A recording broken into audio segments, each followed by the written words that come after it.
Hello guys! So another travel adventure na naman tayo. And so, this time, our team decided to go to Nagsasakog at matatagpuan yan dito sa Zambales.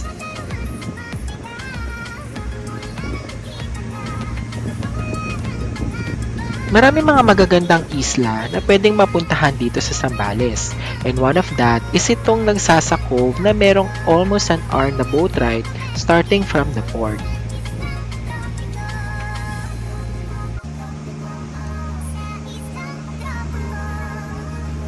From Manila to Zambales, we usually have like 4 hours drive. That's why, madaling araw pa lang, we decided to go here para less traffic and we still have more time to do other things na need namin for our beach camping.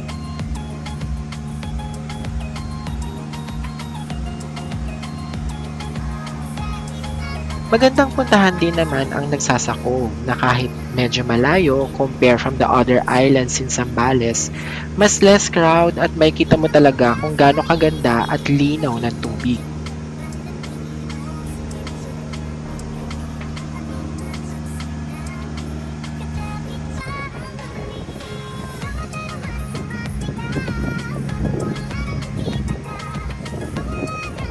Almost lunchtime na din nung nakarating kami dito sa Nagsasakog. And we decided to stay here in Marahuyo Resort, kung saan meron silang mga facilities to accommodate beach camping, family and group vacations.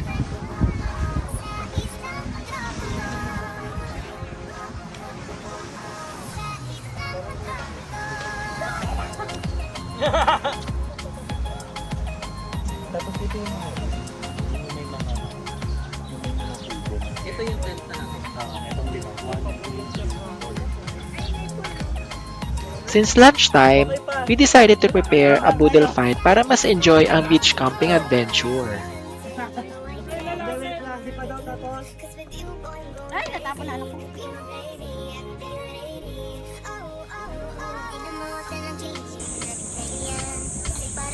And now, let's have a look on what's inside Marahuyo Resort. Marahuyo usually have a house nipahat and other bigger rooms na usually bagay na bagay talaga sa mga bigger groups like family gatherings and barkada people na hanap ay murang beach island experience na usually na malapit lang din kung manggagaling ka sa Manila. They have around 4 up to 10,000 of overnight rates, depende sa laki ng room na kukunin mo. They usually have some small cottages and other areas that you can enjoy the view and just look the crystal view of the beach.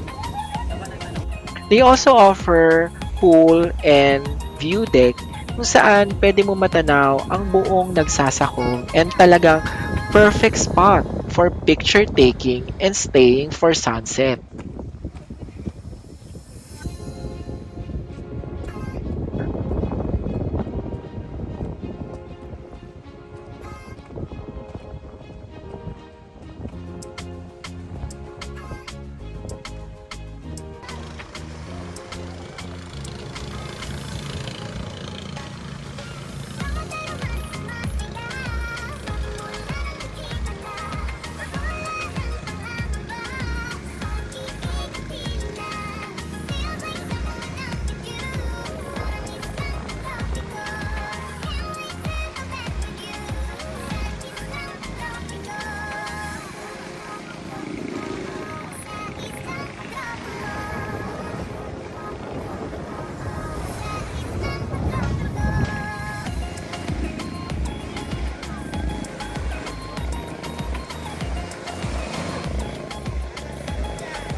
Bukod doon, meron din sila dito na tindahan for you to buy your needs and request something sa mga water activities na gusto mo itry sa resort.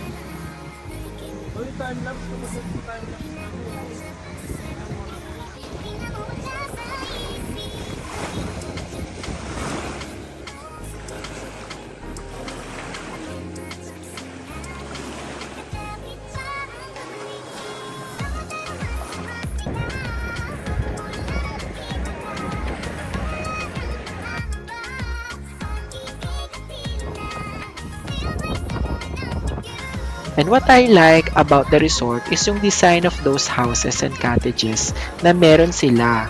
Kasi it's made of natural materials and they stick to the traditional design na talagang suited sa mga ganitong beach vibe.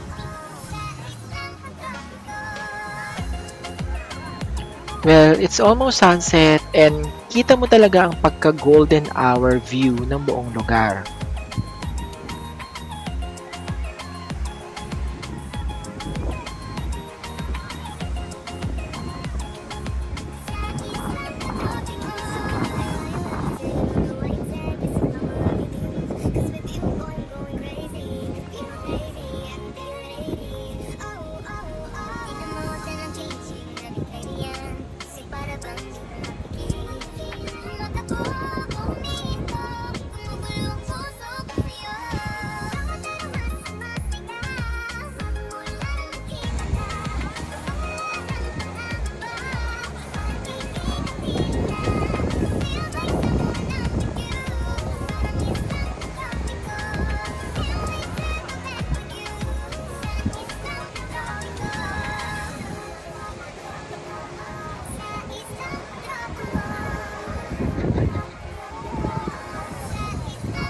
Nighttime but still shows kung gaano kaganda ang mga ilaw nila sa gabi and very much good for a nighttime chill.